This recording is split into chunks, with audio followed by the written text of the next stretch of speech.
रिदा एक इस्लामी नाम है।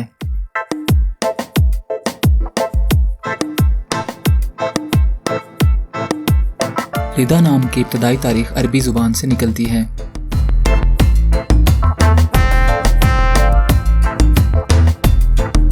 रिदा नाम का शुमार लड़कियों के नामों में होता है।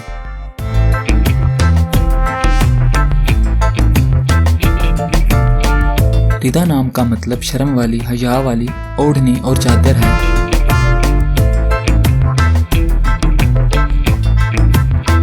मौजूदा डेटा के हिसाब से बुनियादी तौर पर रिदा नाम की शोहरत 2008 में तेजी से इजाफा हुआ।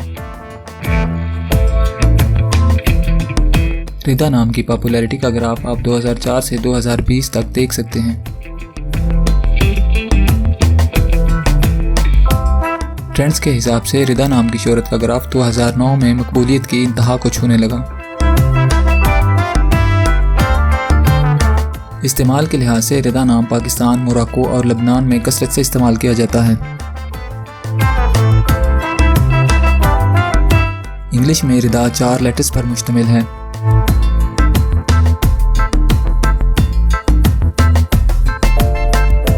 उर्दू में रिदा 3 हरूफ पर मुश्तमिल है।